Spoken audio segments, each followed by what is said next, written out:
of the year.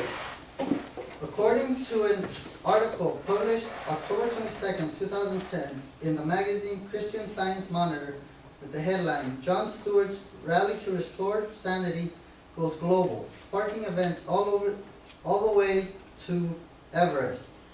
Jon Stewart's rally to restore sanity inspired similar rallies in such places as Amsterdam, London, Copenhagen, Montreal, New Zealand, and Melbourne.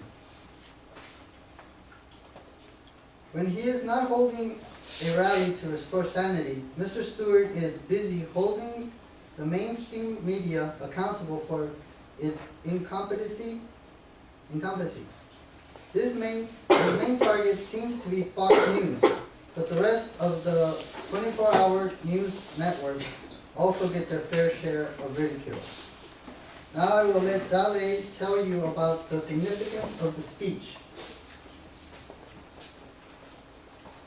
The main purpose of the speech was to persuade the American people to act and think rationally when taking political action. Mr. Stewart's message was just because the country is in crisis. This doesn't mean that we as a people should start pointing and shouting at each other in an attempt to place the blame on the opponent.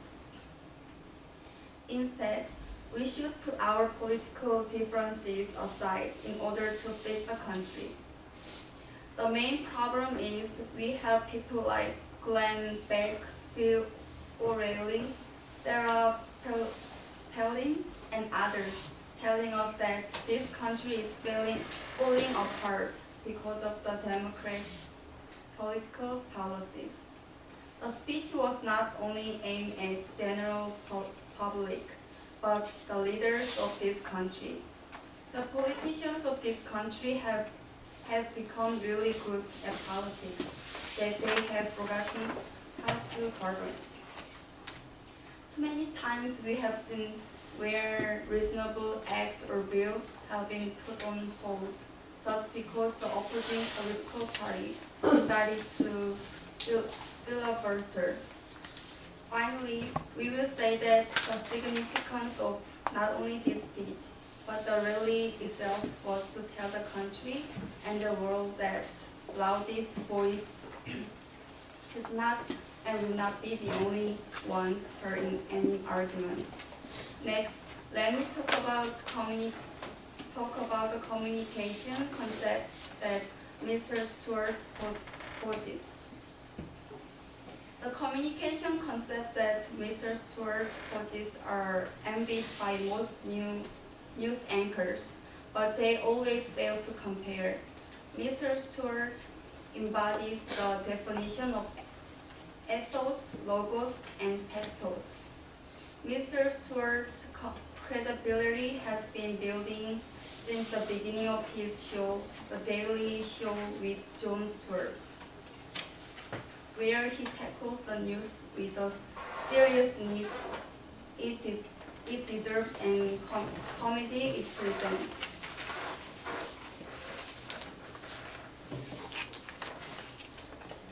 Mr. Stewart is a comedian.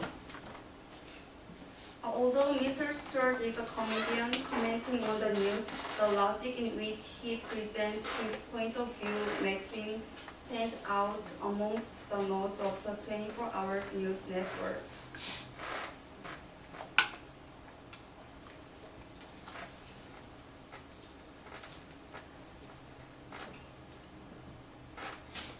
One can really sense that sincerity in the passion in which he presents his point out of view and know that he's not just reading from the teleprompter. The appearance of Mr. Stewart has been described as one part clown, one part Walter Cronkite. The best part of all is that when he speaks, the comedy coming from his mouth blends almost naturally with the anchorman in it to create a very impressive news comic. Now I'm going to let Marvin tell you why Jon Stewart inspires. Mr. Stewart possesses many talents that anyone would want to emulate. As a TV show host, he has been known to interview a wide variety of people, ranging from comedians to political leaders. On October 27th, Mr. Stewart interviewed President Barack Obama. They had a very intellectual conversation about Obama's earlier expectations as president and how he feels about them now. Even though this was an intellectual conversation, Jon Stewart still found a way to poke fun at the president. And the following week, Jon Stewart interviewed Zach Galifianakis.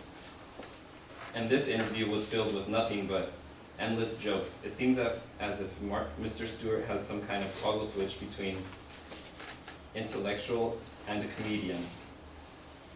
There's no better example of this than when he practically destroyed Jim Cramer from Mad Money on March 12th.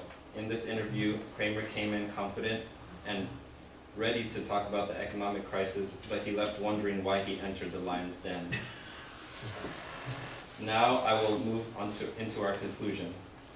Today we have informed you on what we think is one of the greatest speakers of our time.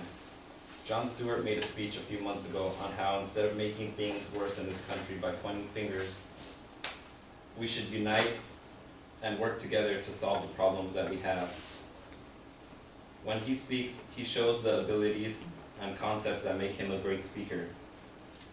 Finally, we talked about how and why Mr. Stewart inspires us. He doesn't present the news and his interviews the same way as others do.